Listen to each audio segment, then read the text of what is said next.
Buenas tardes a todas y a todos. Muy buenas tardes especialmente a Silvia y a Laura, que ha sido la artífice de que estemos aquí esta tarde, ¿no? Su trabajo le ha costado poder organizar y que estemos aquí hoy. Para mí esta tarde es algo más que una presentación de un libro. Yo creo que todos estamos aquí por algo más que una presentación de un libro. Estamos aquí por una persona que yo no sé si ella lo sabe, pero ha venido a darnos un chute de ánimo, porque estamos corriendo unos tiempos muy difíciles y aunque aquí hemos pasado y hemos hecho cosas importantes, no en balde tenemos ahí un parque que se debe a nuestras movilizaciones. Aquí tuvimos a los mineros en el 2012, 300 mineros aquí durmiendo, las marchas de la solidaridad, la lucha contra la... ¿cómo se llama eso? Contra la censura y a favor de la cultura. Por aquí han pasado, aquí empezamos hace años, en el 2004, con una mujer que se llamaba Paca Arceo y con un librito que se llamaba El patio de mi casa. También iba de violencia de género, y más cercana, dentro del seno de la familia, ¿no? Y por aquí han pasado pues Rafa Rey, Almudena Grandes, esta sala lleva su nombre, Luis García Montero, Joan Margarit, Ernesto Cardenal, Marta Sanz y sus Pequeñas Mujeres Rojas. Los que no hayáis leído todavía Pequeñas Mujeres Rojas, es tiempo de que empecéis a leerlo. Y por aquí pasó también un libro de una señora que se llamaba Tomasa Cuevas, que no sabía escribir muy bien, pero que la escribieron, ella fue por las cárceles, hablando con las presas en las cárceles franquistas, y es un documento para cualquier persona que se precie y quiera saber de memoria histórica. Es una fuente de conocimiento importantísimo. Cayó en manos de Jorge Montes Salguero, profesor de Derecho en la UNED, y ordenó los escritos, y aquí lo presentamos, fue uno de los primeros que presentamos. Y nosotros necesitamos ese chute y esa historia, pues como decía aquel poeta vasco, que necesitamos 13 veces por minuto para ser en tanto somos. ¿Os acordáis? Bueno. Y como además... No se oye en aquello. ¿Que no se oye? No se oye bien. Pues esta mañana se ha oído maravilla, ¿no? ¿Empiezo otra vez o qué?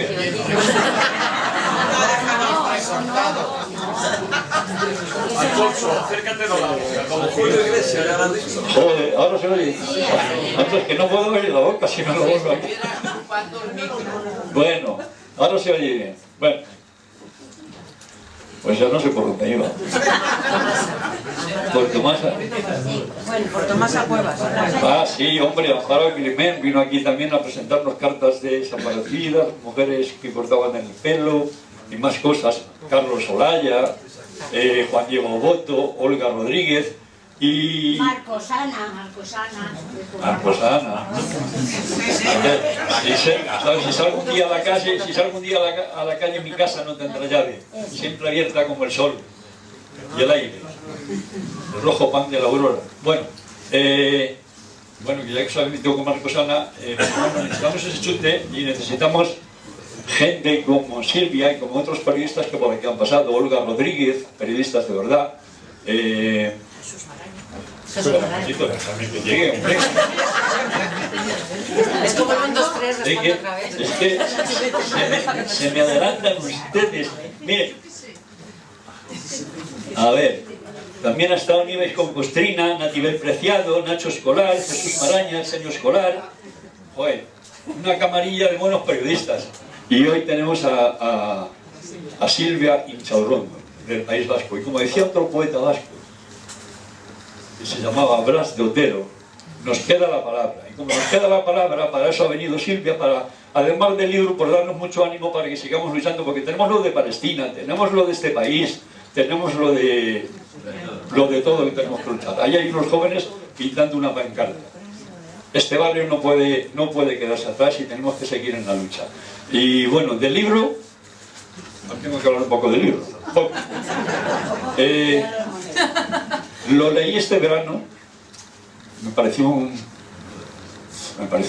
muy bruto el libro, y lo he estado leyendo. Anoche terminé de leerlo por segunda vez, y la segunda lectura me ha parecido un libro escrito con muchísima delicadeza y con muchísima ternura y con mucha rabia y con mucho ánimo de que ese tipo de cosas no vuelvan a suceder.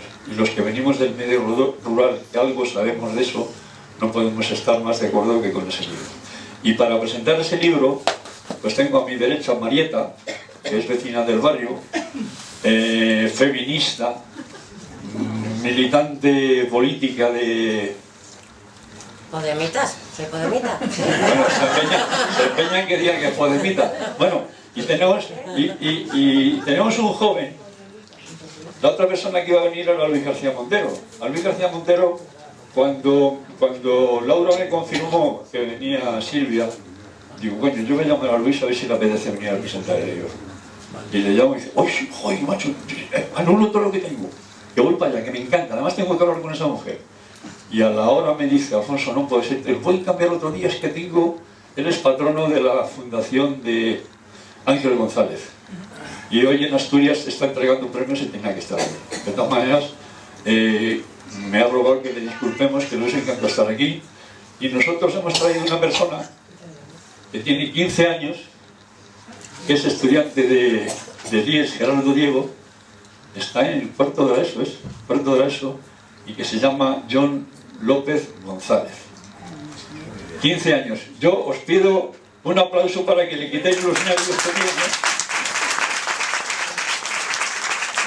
porque tenemos que darle paso a la gente. Y bueno, yo deciros, Silvia, esta es tu casa. Esto es una mesa rectangular, pero imagínate que es una mesa camilla. Aquí vienen la gente que nosotros queremos que venga, porque con la gente que queremos estar a gusto y que esté a gusto con nosotros. Así que acabas de tomar posesión de esta casa, bueno, ya has tomado desde ahí fuera, y no sé en qué orden queréis hablar. Si hablas tú yo primero. quiero saludar y decir buenas tardes.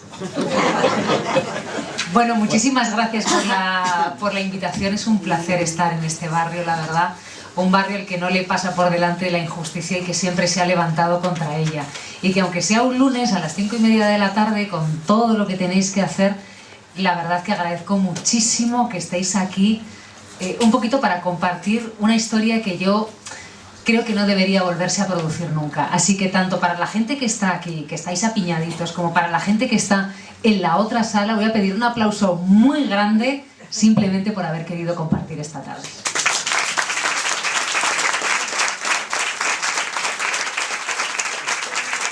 La hora es toda vuestra. Menos mal que has venido esta tarde. Porque si vienes por la mañana estaríamos viendo así que hay charlón.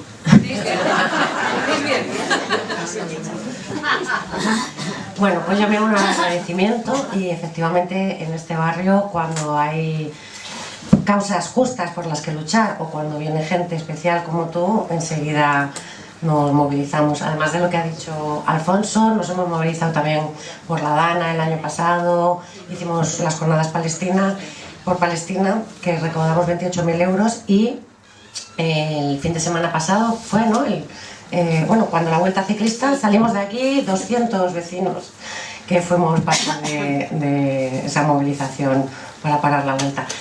Es muy especial tenerte aquí porque... Gracias a ti. Tú siempre defiendes en las entrevistas que hay muy buenos periodistas y porque todo el mundo, bueno, pues te felicita y te congratula por la gran periodista que eres. Y tú siempre defiendes que hay muchos buenos periodistas, igual que, bueno, pues hay muchos buenos funcionarios, pero después hay 3 o 4 que hacen que los funcionarios tengamos mala fama, ¿no? Efectivamente, estamos en un momento en el que el periodismo pues está en boca de todos, y ver a gente que se enfrenta a la verdad y que es capaz de cortar al entrevistado para decirle no es correcto, señor Feijóo, pues es algo que todos nos llena de satisfacción. Siendo como eres periodista, el hecho de que te hayas iniciado en la escritura del libro, bueno, pues en principio a mí me daba un poquito de reparo empezar a leerlo porque te tengo en un pedestal y tenía miedo que no me gustara. A mí me gusta mucho los ensayos, me gusta mucho la novela histórica, pero la novela en sí me suele tirar para atrás porque hay veces que incluso cuando son personas que no son de profesión escritor, sino que vienen de otra profesión y se meten en este mundo, pues como para hacer que tienes un control de la escritura, empiezan a usar un vocabulario súper rebuscado, empiezan a dar giros que al final pierdes la historia. Y entonces me daba un poco de miedo.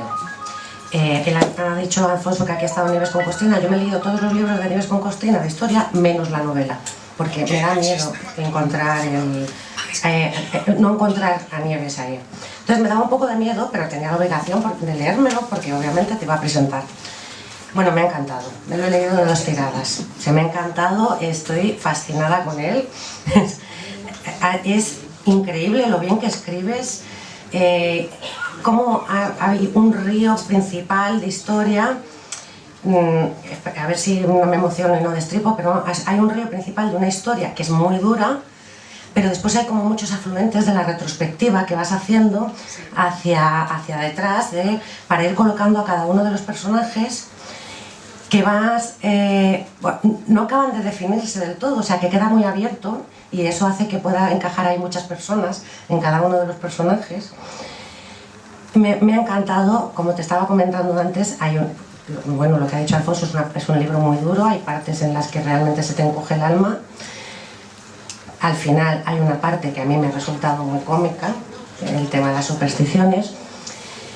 No sé si es un libro de algo que podríamos establecer en el pasado o sigue ocurriendo en muchas aldeas, en muchos pueblos, en muchos sitios cerrados.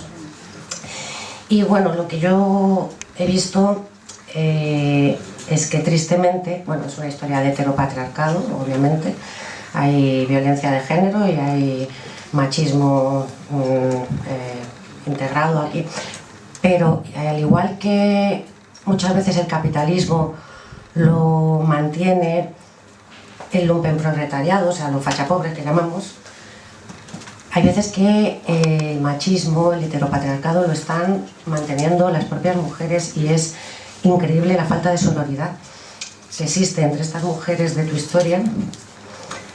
Al final hay unos tintes ahí como que se acaban acercando un poco, pero da mucha pena decir, pero estáis solas, uníos.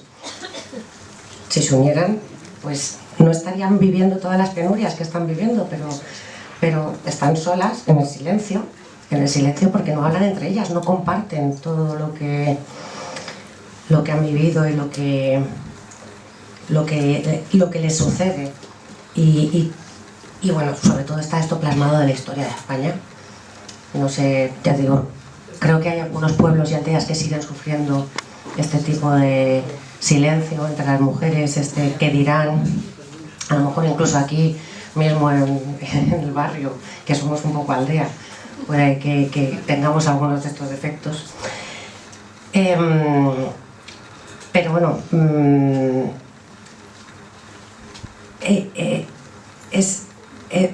mi pregunta principal es, cuando tú lo has escrito,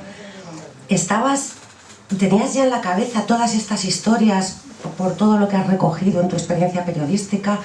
Porque claro, o sea, con toda la técnica que puedes haber adquirido porque eres filóloga, eres periodista, pero la parte de creatividad, la parte figurativa, o sea, el poder estar leyendo el libro y estar realmente viendo como si estuvieras mirando detrás del visillo como Angelita todo lo que está pasando y ser un personaje más del pueblo. O sea, esto siempre me ha parecido curioso en los escritores, pero en este caso te lo quería preguntar ya que te tengo tan cerca, porque además enlazas tantas cosas y hay veces que estás leyendo y dices, ay, ¿y qué le pasó a Antolín? Y horas después, pues ya, mira, ya te viene cuenta, está todo muy redondeado, está todo muy cerrado. Cada ciclo que se abre o cada pregunta que te surge la acabas contestando en otra parte y al final queda todo redondito y se puede encajar, yo creo que en muchos pueblos en la historia de España, y desgraciadamente creo que, te pregunto, ahora mismo estaríamos en algunos pueblos, se sigue viendo así. Bueno, yo primero quiero contaros mi historia porque yo sabía que cuando iba a publicar este libro, la primera pregunta a la que me iba a enfrentar es si era otra presentadora de televisión que escribía un libro. Era muy consciente. Claro, pero mi historia es distinta. Es que yo siempre quise escribir. De hecho, yo no habría pensado que iba a tener una oportunidad en la radio o en la televisión porque tampoco era exactamente lo que me gustaba en la carrera. Yo me formé toda la vida para escribir. Lo que sucede es que he tenido que esperar 45 años para que me llegase la oportunidad. Que todo llega. Cuidado, todo llega. Entonces, claro, cuando la editorial Harper me dijo, oye, siempre has dicho que quieres escribir, ¿no? Escribe una historia. Yo lo primero que les dije, ahí está Laura, responsable de marketing, es que yo escribo un poco duro. Me dijeron, claro, sí, por supuesto, por supuesto. Entonces, claro, cuando yo le entregué los primeros capítulos, ellos me dijeron, bueno, pues sí que vaya, está tensionado esto. Y me preguntaron si yo sería capaz de mantener la tensión toda la novela. Y yo les respondí si ellos serían capaces de aguantar esa tensión como lectores, ¿no? Ellos me dijeron, sí, vamos a aguantarlo. Y por eso la novela tiene tantísima tensión, tanto desgarro y tiene tantos cabos, tantos afluentes, ¿no? Que está muy bien descrito a partir de una historia personal. Cuando a mí me preguntan, primero mi entorno no me reconoce en esta historia, porque esta historia no es periodística ni está documentada, simplemente, bueno, me coloqué en el pueblo que es Sopuerta, que ahora en Madrid ya se habla con normalidad, después de Solas en el silencio de Sopuerta. Sopuerta es el pueblo de mi padre y existe realmente.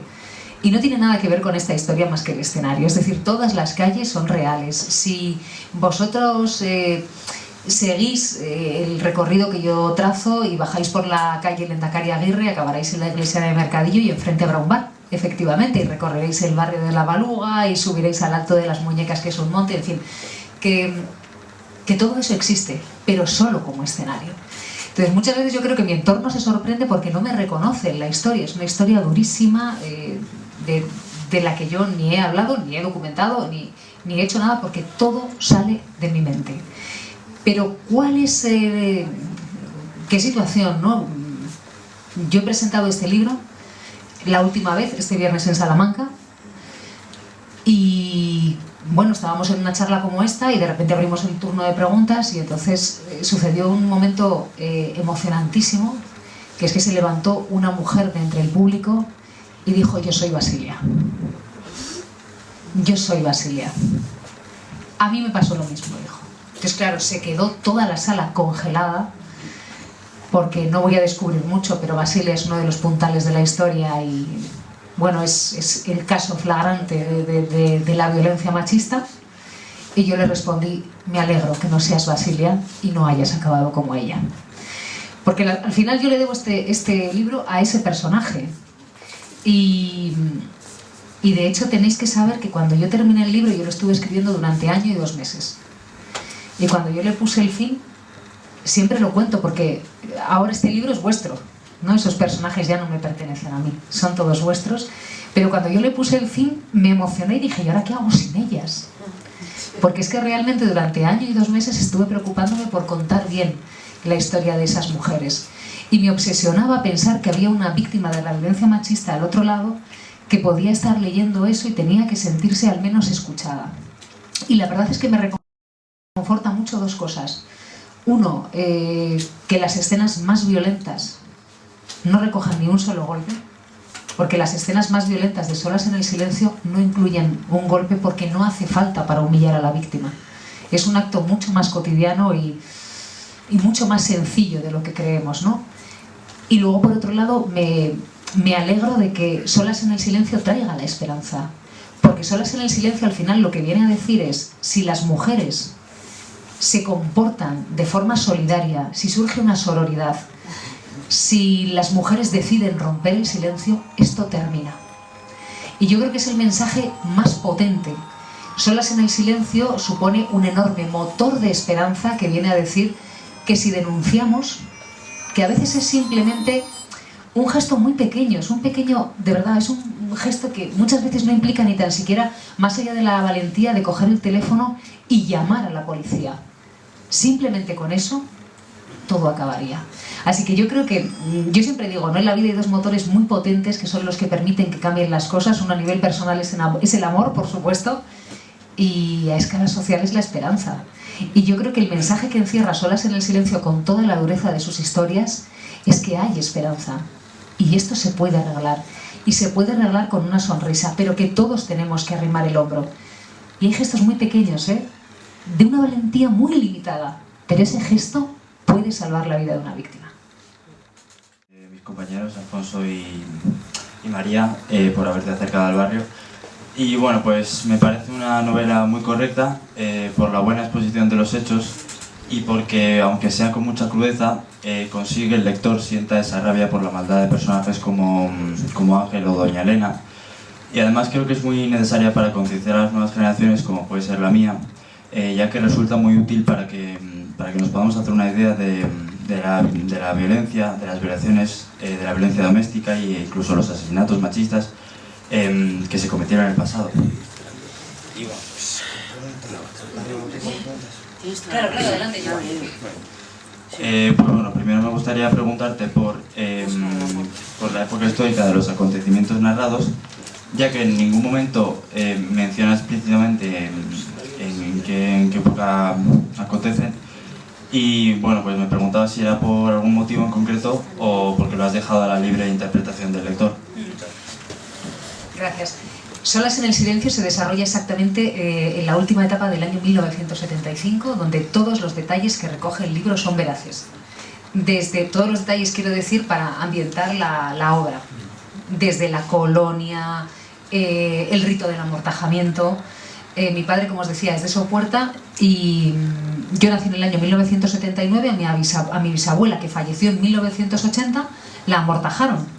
Así que yo necesitaba un marco temporal muy exacto para determinar en concreto ese rito del amortajamiento, que además ahora os voy a explicar, es muy exacto y se da de esa manera determinada en encartaciones. Me gusta mucho hablar con gente joven sobre este libro, por una cosa que también me pasó el viernes en Salamanca, y es que se acercó un profesor del instituto, él lo dio a leer a estudiantes de entre tercero y cuarto de la ESO, es decir, de tu edad, John.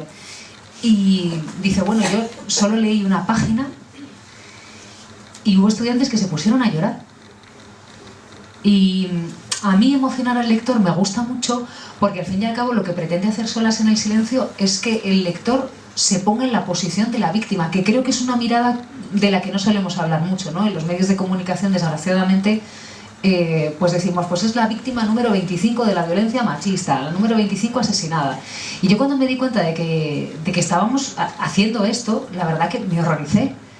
Y entonces desde entonces decimos el nombre de la víctima, decimos la edad que tenía, a qué se dedicaba, si era madre, si no era madre, en fin, cuál era su vida, ¿no? Como vecina del pueblo en el que vivía. Porque al final cuando decimos ni una más, que es lo que tiene que suceder, no perder ni a una mujer más, lo que decimos es que su vida es valiosa y nos aportaba mucho y que nadie tiene derecho a cercenarla. Eso por un lado. Y luego, por otro lado, está en 1975 para que, entre otras cosas, el rito del amortajamiento, que es una cosa muy bonita que me gusta contar, sea veraz. Probablemente aquí haya pues muchos vecinos de este barrio que de alguna manera hayan incluso participado o les haya llegado el rito del amortajamiento, que era una forma muy humana de despedir a los fallecidos. Entonces la mujer que muere en Solas en el silencio y forma, bueno, y a la que le someten a ese rito de amortajamiento, es una gran despedida para mostrarlos el dolor que supone, ¿no? Y las cosas que dejan pendientes. Y dentro del rito del amortajamiento está la ropa de viaje, que a mí me parece algo fascinante. La ropa de viaje era la ropa que las mujeres de encartaciones elegían para ser enterradas. Es decir, cuando una mujer hacía su ajuar, siempre dejaba un sitio para esa ropa. Y esa ropa encerraba sus sueños, sus anhelos y cómo pensaba ella de cara al día de su boda que iba a ser su vida. Generalmente, bueno, había varias opciones. Una de ellas era pues optar por una ropa, digamos, de calle, un poquitito más elegante para ser enterrada con ella, una falda larga por debajo de la rodilla, con un tejido grueso porque sospechaban que iba a hacer frío, por lo que sea. Y un par de tallas más grande, pues ¿por qué? Porque pensaban que iban a ser madres e iban a engordar con el paso del tiempo. Es decir, ellas querían ser madres cuando se iban a casar. Así que dejaban esa ropa que ellas mismas se confeccionaban en su ajuar. Otras elegían como ropa de viaje para ser enterrada su vestido de novia, porque pensaban que era lo que encarnaba el día más feliz de su vida, que daba igual que cerrase o no cerrase, para ellas, ¿no?, era el día más feliz. ¿Qué sucede cuando la protagonista de esta novela, por una situación de profunda injusticia, no tiene ropa de viaje? Pues es entonces su entorno quien decide cómo la va a vestir. Y esa vestimenta se convierte en un enorme homenaje a la mujer que nunca debieron perder, pero por la que se mantuvieron en silencio sin denunciar nada. Y yo creo que es precisamente esa antítesis la que al lector le acaba asfixiando, ¿no?, como algo que debería ser muy bonito, ¿no?, o muy humano, o muy cálido, que es la despedida de un ser querido, se convierte en algo terrible porque su entorno, que es lo que viene a denunciar Solas en el silencio, miró hacia otro lado. Y no porque necesitasen ser especialmente valientes, miró hacia otro lado para no meterse en un lío. ¿Qué se iban a meter ellos en una casa ajena? Quítate de líos, ¿no? Y en ese quítate de líos perdieron la vida de una mujer que en la novela se descubre que era más valiosa. Es así, y bueno, a través de esta mujer se descubre no solamente el maltrato físico que cuenta la historia de violencia de género, sino todo el maltrato sexual de ella en su juventud, infancia. No quiero destripar más.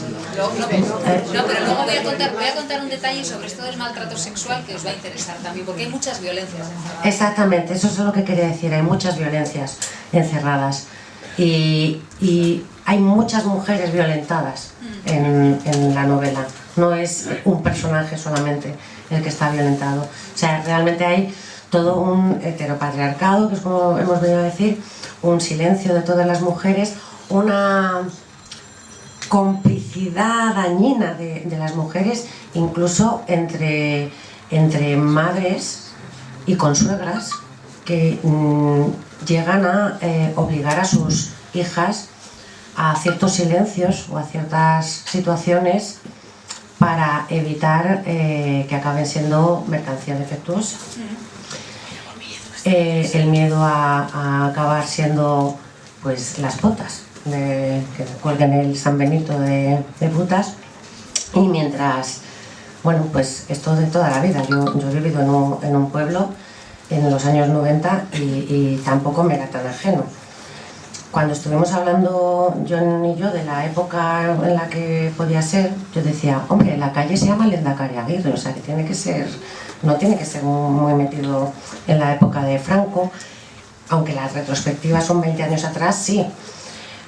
Pero también es que los pueblos hay veces que van como con 2 generaciones de retraso. Y yo recuerdo, pues en los años 90, en el pueblo donde yo vivía, ese estigma de que es que ahora mismo yo creo que, bueno, por lo menos aquí en Madrid es una tontería, pero ese estigma de tener relaciones antes de estar casada por la iglesia, que acabas como mercancía defectuosa, que te ponen el San Benito, te lo pueden colgar, que yo no viví eso en primera persona porque a mí me crió mi madre muy feminista y nunca se me ocurrió pensar que yo podía ser mercancía defectuosa, pero viví amigas que lo podían llegar a pensar. Entonces, efectivamente es que son muchas violencias las que se perciben en el libro. Y dentro de que son muchas violencias, también es curioso, hay una parte donde sonríes al final, bastante, y también hay partes del libro, bueno, hay partes donde obviamente es abominable y deleznable lo que tenga que ver con el sexo, pero hay otras partes que son súper sensuales y muy excitantes, o sea, muy novela erótica. Claro. Bueno, a ver, os cuento todo porque la verdad, María, que has puesto muchísimas cosas interesantes sobre la mesa. Vamos a ver. Todo no vamos a poder leer el libro. ¿Cómo? Que como lo cuentes todo, no vamos a poder leer el libro. No, te voy a hacer, mira, un mini spoiler para que digas, es que no voy a tener nada que hacer mejor esta tarde. Tranquilo que te lo voy a poner, pero bien. Estoy convencido. Vamos a ver, durante muchísimas décadas, no voy a decir siglos, que también, pero en las últimas décadas, y especialmente durante el franquismo, en fin, con la incidencia también de la Iglesia y tal, el honor de la familia la llevábamos las mujeres. Entonces, que no creo que sorprenda yo a muchas mujeres de aquí si digo esto, ¿no? Entonces, el honor de la familia lo lleva la mujer. Y ahora, afortunadamente, están cambiando las cosas, pero después de una gran lucha de las propias mujeres. Pero en el caso de Solas en el Silencio es patente. O sea, las mujeres, todas las mujeres del pueblo llevan el honor de la familia. Entonces tienen que ser intachables. ¿Qué sucede si esas mujeres, que ellas de por sí son intachables y cumplen con todas las normas sociales, son violadas por un depredador sexual que hay en el pueblo? ¿Qué sucede? Pues aquí es donde entra probablemente la combinación, el cóctel del patriarcado, el heteropatriarcado que se llama, que esto se explica muy sencillo. Mirad, el cacique es el alcalde, que es un depredador sexual, además de todo lo que tiene en casa, y luego le apoyan el cura del pueblo y el médico. Ya estamos todos. Ya estamos todos. Quiero decir que esto que muchas veces explicamos con una enorme grandilocuencia, el heteropatriarcado y tal, esto se explica muy fácilmente en el caso de 1975 y décadas anteriores con esos tres eslabones: el cacique político, el cacique religioso y el médico que oculta todo lo que sea visible. Y en el caso de Solas en el Silencio, como os digo, el alcalde es un depredador sexual, lo vais a descubrir enseguida dentro del libro. O sea, esto no os voy a hacer ningún spoiler. ¿Qué sucede? Que este cacique le da por violentar y por violar a las mujeres del pueblo. ¿A quién quiere? Y ellas, la primera pulsión que tienen es la de denunciar. ¿Y a quién denuncian? Pues van donde el médico y le dice: oiga, doctor, es que me ha pasado esto. ¿Y cuál es la estrategia que sigue el médico para callarlas?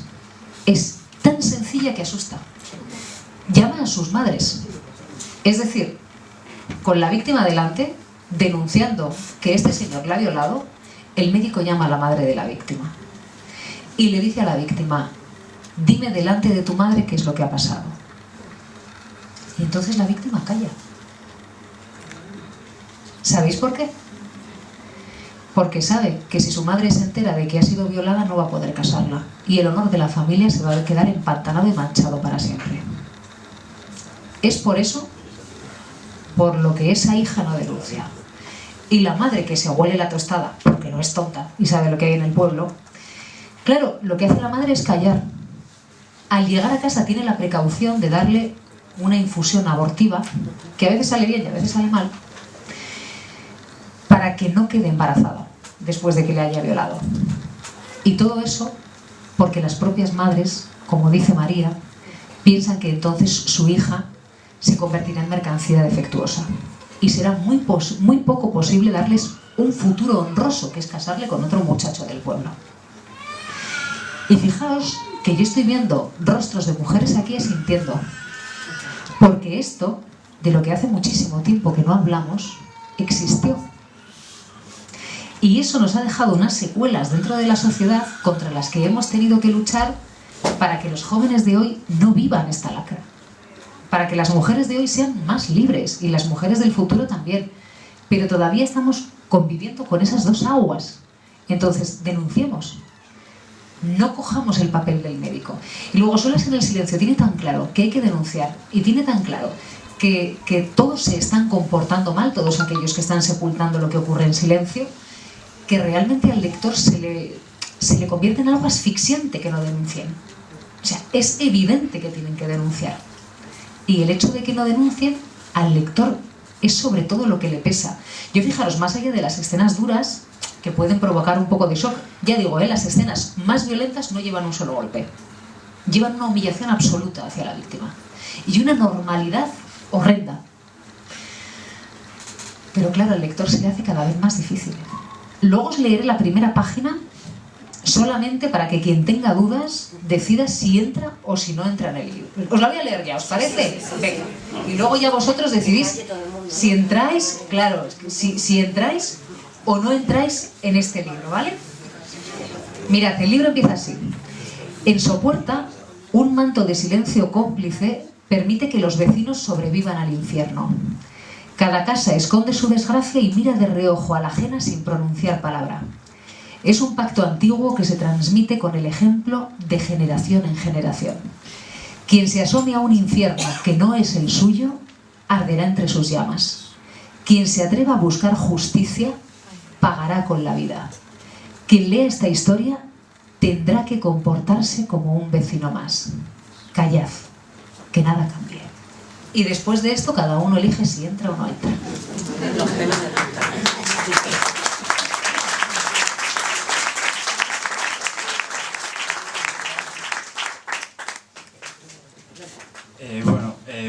Me gustaría saber tu opinión, más en la actualidad, si crees que se siguen ocurriendo casos así, y sobre todo casos en los que hay testigos cómplices de estos crímenes machistas que no lo denuncian, ya sea por comodidad, por conveniencia, por estatus social, por miedo, o incluso aparte de las adversidades que ya tienen que aguantar estas mujeres, por los problemas que enfrentan las del libro, como encontrar un marido. Pues mirad, hoy mismo he contado el caso de Jacqueline, 28 años, asesinada a cuchilladas en un portal de Sevilla por su pareja, 21 años. Los dos estaban recogidos en el sistema Biogen y estaban recogidos precisamente porque había testigos que lo habían denunciado. Yo creo que esto se responde solo. Jacqueline, 28 años, es desgraciadamente hoy una más.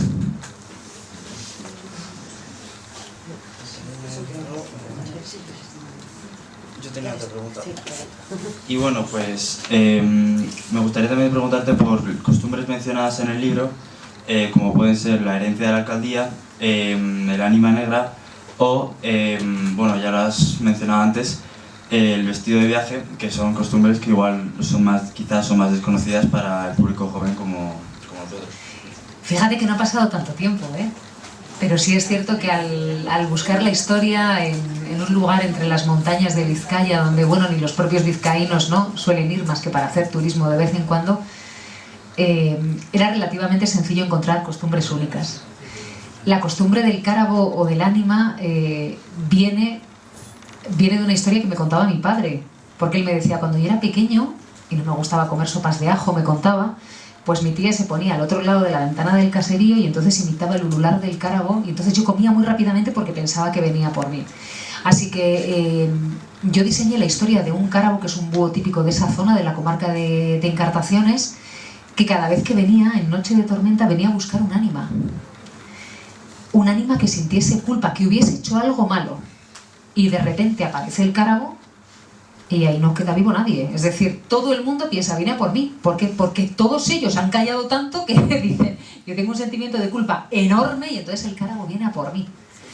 Es probablemente, no esto que decías tú, María, es cómico total, pero realmente si uno se mete dentro de una tormenta con rayos, con truenos, pensando que todo el mundo tiene que callar, se queda con el corazón en vilo pensando a quién se va a llevar el ánima.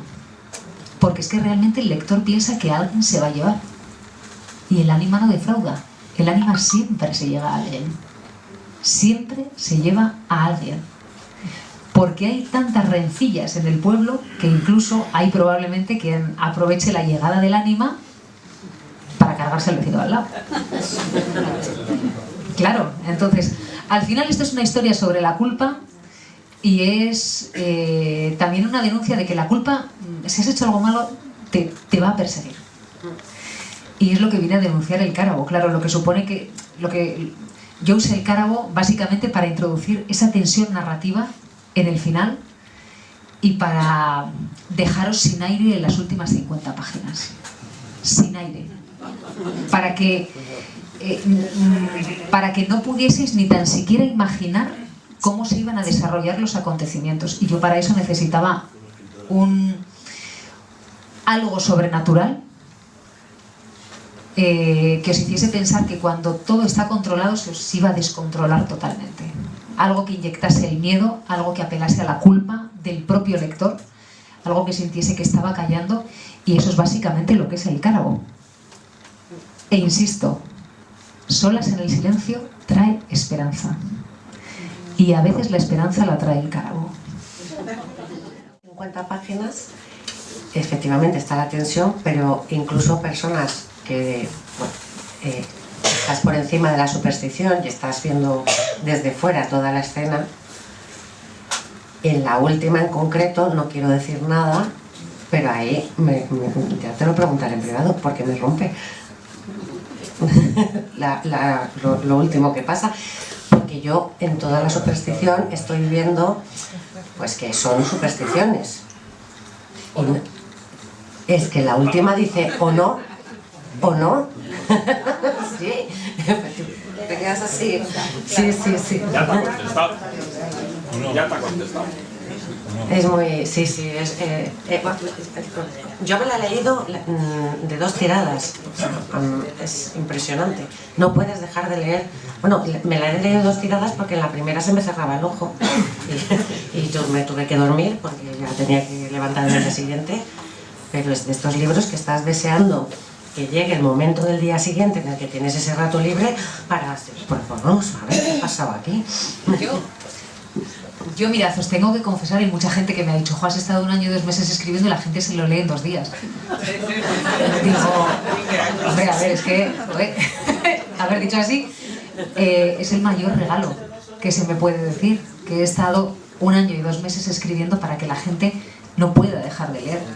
Yo sé que soy la responsable de que la gente haya ido leyendo en el metro, se haya pasado de parada, se haya quedado dormida a la hora de ir al trabajo. No pasa nada, queda entre vosotros y yo, no pasa nada. Lo importante es haber vivido 1 y 1000 vidas como las de Solas en el silencio. Y a mí siempre me gusta, María, dejar un poquito abierta la puerta. Un poquito abierta, ¿no? Entonces, quien crea que fue el Carago, será el Carago. Quien quiera creer que no, no. Pero va a pasar algo gordísimo. Va a pasar algo gordísimo y de alguna u otra manera se va a hacer justicia, que es lo que a mí personalmente más me costó. Porque claro, yo tenía un lío muy grande encima con... A ver, tenía pues a todo el heteropatriarcado, como dice María. Y ahora, ¿cómo salgo de aquí? Buscando justicia para ellas, ¿no? Y sobre todo para Basilia. Los que habéis leído Basilia es probablemente el personaje más tierno que yo he podido crear. El más tierno, el más doloroso, el que me nació del corazón y de las entrañas y el que lleva mucho volcado en ese personaje, ¿no? Y yo me obsesionaba la idea de encontrar justicia para Basilia. Y era muy difícil, muy difícil. Y podía haber optado por un final absolutamente pesimista. Y habría cuadrado el final, o sea, sería perfecto y estaría bien escrito y todo. Pero pensé que los lectores os merecíais luz. Así que pensé que era mejor este final, que está igual de bien escrito, pero que cuando cerráis el libro decís, vamos a cambiar las cosas porque hay esperanza. Entonces creo que es el final más bonito que podía haber puesto, y por si hay alguien que lo ha leído o alguien que lo vaya a leer, cuando lleguéis al final, seguid bailando. Sí.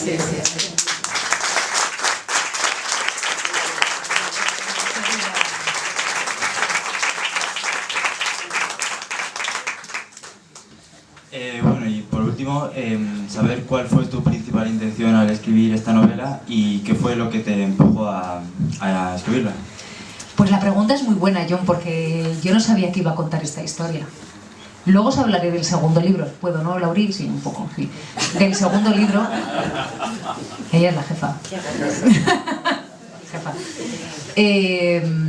Pero yo no sabía la historia que quería contar en Solas en el silencio. Yo me puse en un escenario, empecé a entrar en la casa de un personaje, de otro, y me dejé llevar. Nunca pensé que iba a contar esta historia. De hecho, si a mí me hubiesen dicho, ¿vas a contar esta historia?, habría dicho, no, estoy segura de que no. Pero me nació. Y me nació poco a poco. Ahora que ya os anuncio que estoy trabajando en un segundo libro, soy muy consciente de la confianza que depositasteis en mí en el primero. Y os he devuelto una historia que yo creo que está muy bien escrita, que os va a hacer vivir muchísimo, pero también que os ha provocado un gran dolor y una gran emoción. Y a mí hay muchas mujeres que me lo han dicho, ¿no? Josilvia, vaya, he tenido que parar a veces. Y tenía que parar para leer y seguía enganchada, y entonces ya pues me he cortocircuitado un poco, ¿no? Pues yo creo que cuando te pasa algo tan bonito como que los lectores sigan leyendo hasta el final y confíen en este libro y experimenten la indignación, la ira, la rabia, el amor, la esperanza, lo experimenten todo, que te escriban y digan estamos emocionados, estamos llorando, creo que hay que devolverle una historia todavía con más luz. Entonces yo me comprometo a que el segundo libro sea una historia deliciosamente bella, en la que experimentéis todos los sentimientos como los experimentasteis la primera vez. El amor, el desamor, la indignación, la injusticia, la justicia, que lo experimentéis todo como la primera vez. A veces da la sensación de que narrar los episodios más duros es difícil. Pues yo creo que lo realmente difícil es narrar la belleza. Así que tengo por delante un desafío muy grande, pero que sepáis que tengo en mente la segunda historia que quiero contar y que por supuesto voy a venir a compartirla aquí con todos vosotros.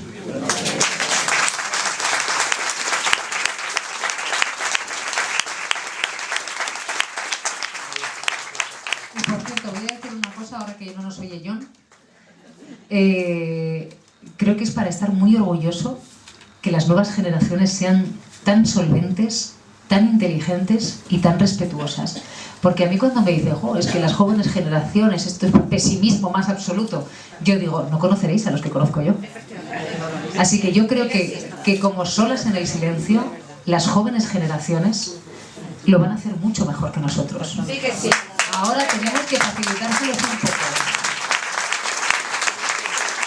Tenemos que ayudarles todo lo que nos pudieron ayudar a nosotros y lo que no pudieron ayudarnos, tenemos que ayudarles para que ellos tengan y hagan que nuestro futuro sea aún más luminoso, claro que sí.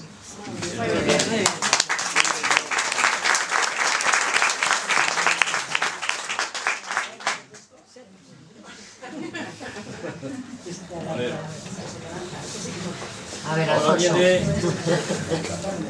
Bueno, muchas gracias, Silvia. Ha sido un placer. Y, sí, ha sido un placer también. Y es verdad que tenemos unos jóvenes maravillosos.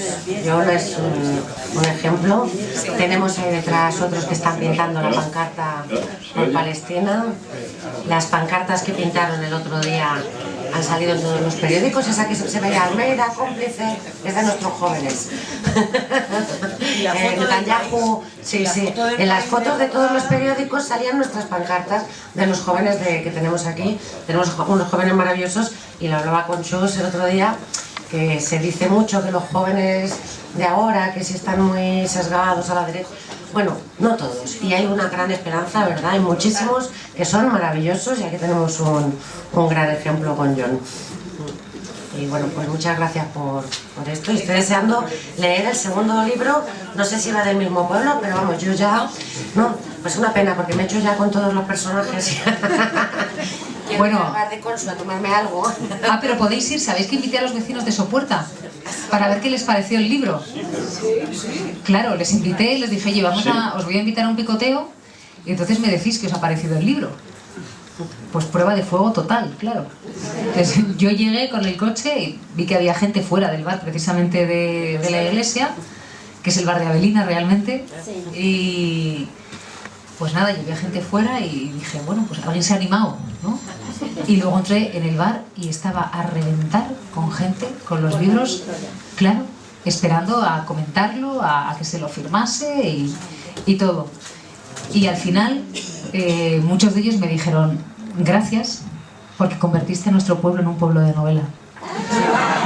Y luego también me dijeron, ¿sabemos quién es el tonto del pueblo? Y digo, no, así yo me imagino. No, sabemos, porque mira, en la otra generación yo me acuerdo que había, entonces, ¿tú seguro que...? Dije, no, de verdad, solo aparece en las calles, pero todavía hay vecinos que le están dando vueltas, la verdad. Sí, pero me han contado otra historia. ¿Cómo? Que me han contado otra historia. Sí, que lo que significa que lo que pones en el libro es cierto. Que hay gente en tu pueblo que está cabreada contigo. No, sí. No. Te digo porque conozco una persona que compró no sé cuántos ejemplares para regalar. Y una persona le dijo, ese libro en mi casa no entra. ¿Ese es el tonto del pueblo? No. Pues se ha perdido un historión, ¿eh? Claro, para él. Yo creo que el libro siempre hay que abrirlo antes de juzgar. Conozco otras gentes que también han escrito acerca de historias que han sucedido en sus pueblos, de la guerra civil y la posguerra, y aunque incluso lo han dulcificado, pues los personajes que aparecen en la novela aunque son sus abuelos y ya ha pasado, pues así. Sí, pero es que estos personajes no existen. ¿No? ¿Veis? O sea, es que fijaros lo que pasa en la vida, ¿no? Esto pasa mucho en los medios de comunicación. El autor de la novela dice, no existen los personajes, y hay uno que dice, sí. Que no, es que de verdad que si existiesen yo diría, es que uno existe, averiguad cuál. Algunos se han sentido identificados por el Cárabo. Digo, no. A ver, el Cáramo no viene buscando, alguno de los que viene buscando dice, pues, así que aparece soy yo. Ese tiene culpa a saber lo que habrá hecho. Vamos a empezar a... Fernando, ¿te puedes ocupar de la otra sala para las preguntas? ¿Qué tiempo tenemos? Está Hobby. Está Hobby en la otra sala. Que sean preguntas y procurar que sean concretas porque habrá mucha gente que quiere hablar. Esta mujer tiene que madrugar mucho mañana o tendrá que acostarse dentro de un rato. Yo me levanto un poco, os pongo en contexto, me levanto a las 3 de la mañana. Y a esa hora... Demasiado tarde ya. Y a esa hora algunos no nos hemos acostado todavía. A Joy se le han quitado las ganas de estudiar. Bueno. Hay turnos más agradecidos. Sí, tenemos libros todavía a la venta, no muchos, pero tenemos. Tenemos, espera, tranquila, tenemos allí detrás algunos, tenemos los que tenemos aquí en la mesa. Y algunos tenemos. Bueno, a ver, hombres y mujeres, mujeres y hombres que queréis hablar. 11 hombres. 11 libros.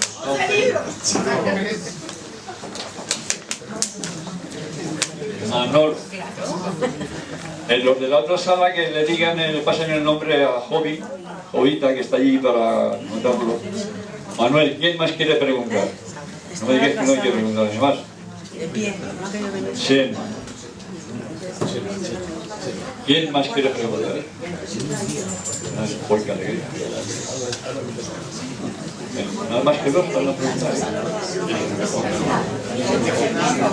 A ver, no vale luego cuando alguien ha hecho una pregunta levantar la mano y decir que quiere hablar. Este turno se cierra y no hay más turno hasta que se abra otro turno.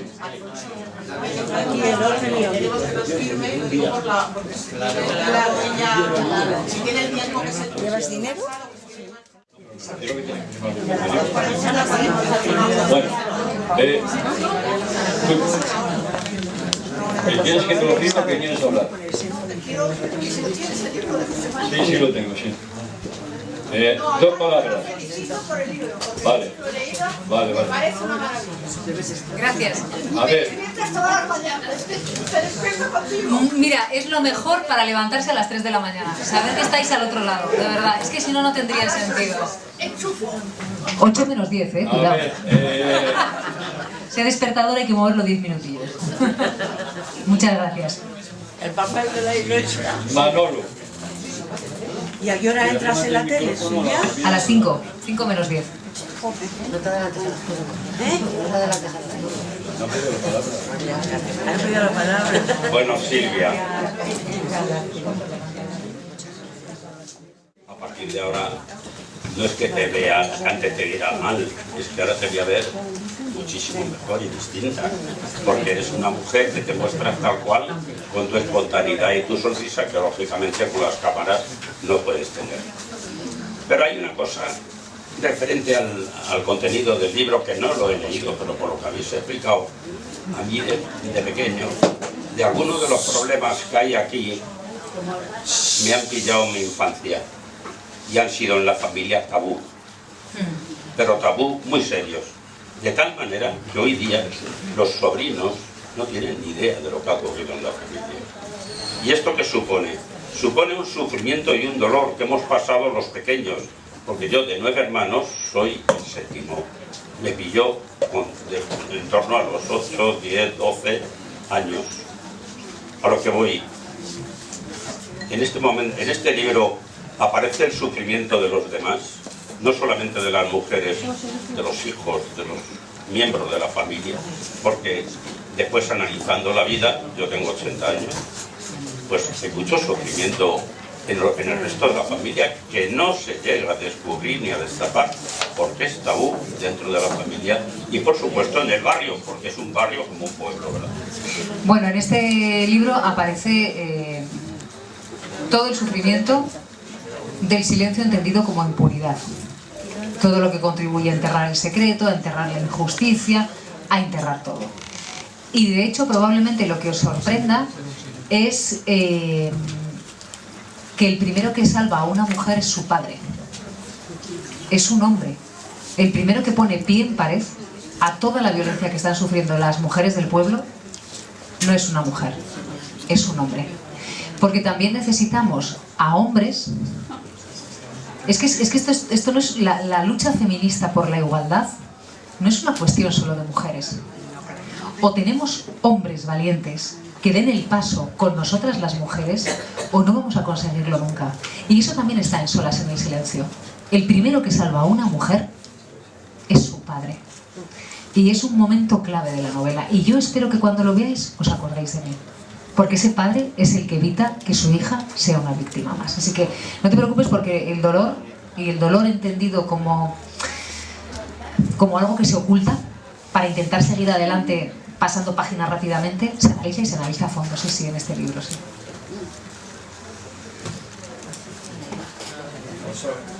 En la otra sala hay una pregunta, ¿eh? Gracias por estar aquí, deseando leer tu libro, porque aquí es una gran parte. Desde Gracias. el punto de vista informativo. Bueno, yo tengo un par de curiosidades que tienen que ver con el proceso creativo. Dices que has tardado 1 año y 2 meses en escribir la novela. Sí. Pero claro, una vez que te sientas a escribir, ya hay mucha parte del trabajo hecha.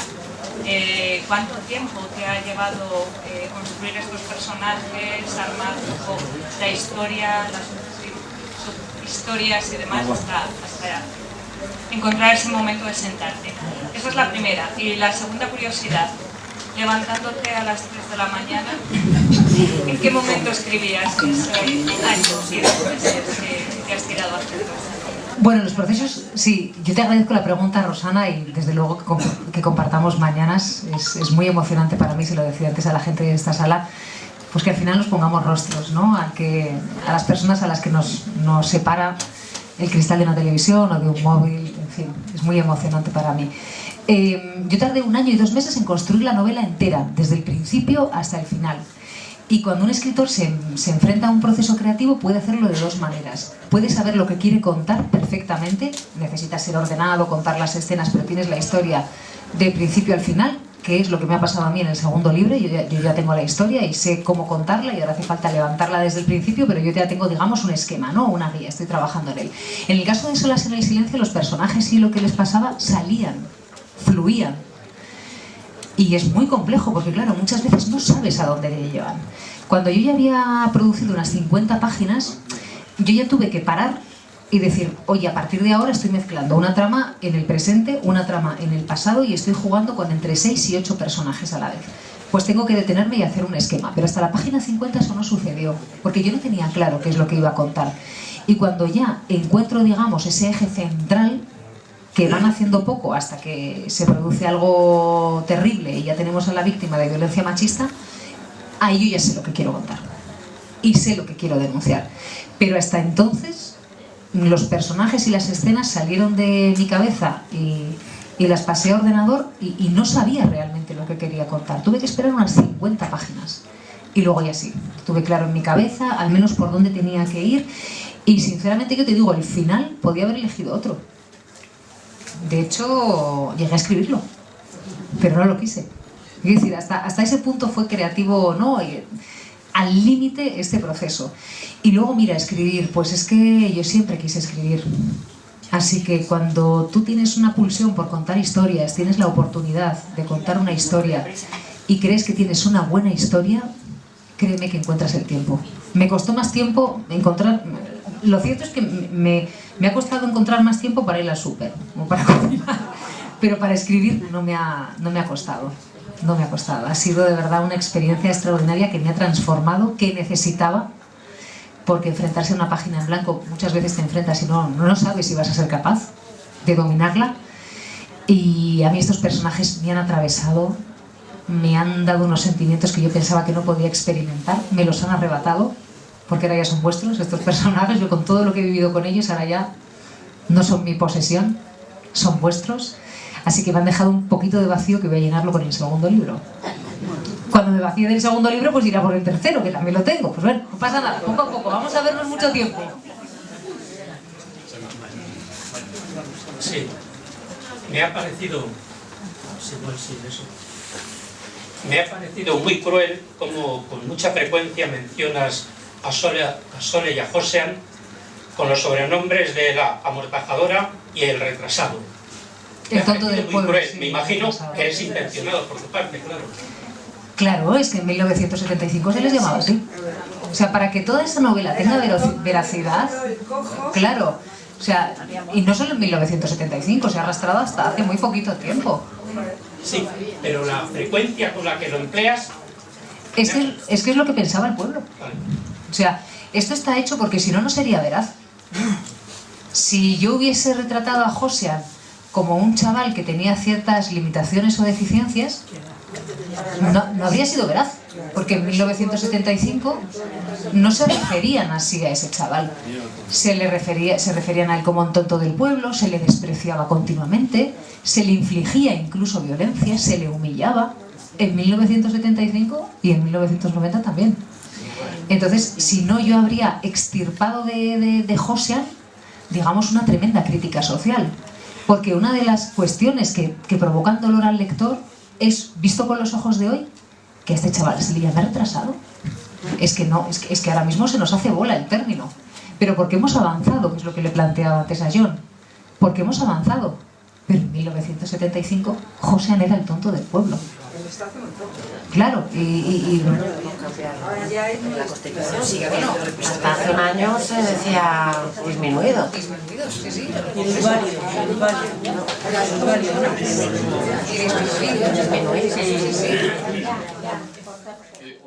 Hola. Y agradecerte este detalle. Bueno, yo no voy al libro, lo voy a leer con mucho detenimiento porque me han entrado muchas ganas. Y yo lo que quería era darte las gracias por haber abierto una ventana de libertad a este pueblo. Digo, a la sociedad civil, a nosotros, ¿no? Que muchas veces no hemos creído, igual tampoco nos han dado muchas oportunidades de creer en la opinión democrática y pública. Y a raíz de tu entrevista con Feijóo, pues a más de uno le dijiste las cosas son como son, no como tú lo dices. Y dado que estamos hablando de una campaña de mentira tras mentira tras mentira, saber discernir la verdad es muy difícil. Pero yo os animo, te animo a ti y a toda la televisión española. Las políticas ahí muy famosas, son bastante tendenciosas ahora mismo hacia un lado, pero que sí que os animo a seguir adelante porque la lucha tiene que ser peleona. Mucho ánimo y muchas gracias. Gracias. Bueno, yo creo en un periodismo libre, honesto, y creo que es lo que merece una sociedad democrática y unos espectadores inteligentes. Entonces un flaco favor haría yo a la audiencia y a los ciudadanos de este país si los tratase como menores de edad mental. Sé que otros lo hacen, pero a mí no me interesa. A mí no me interesa. Y al hilo de todo lo que planteas, pues tanto tiempo después yo tenía razón. Lo supe en el momento de la entrevista y es patente ahora. Pues alguien se comprometió a reconocerlo, pero no lo ha hecho.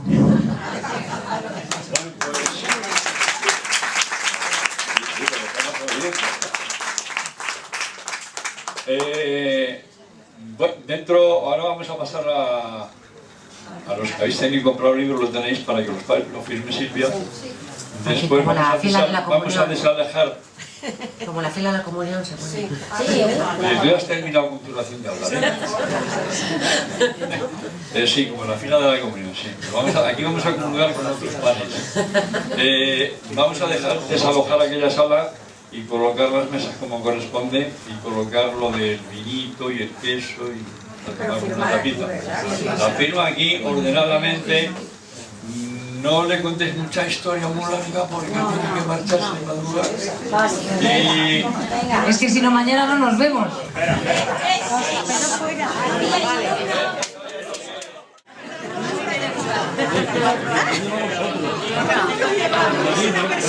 Es que vamos a decir las cosas con claridad. Sin mentiras.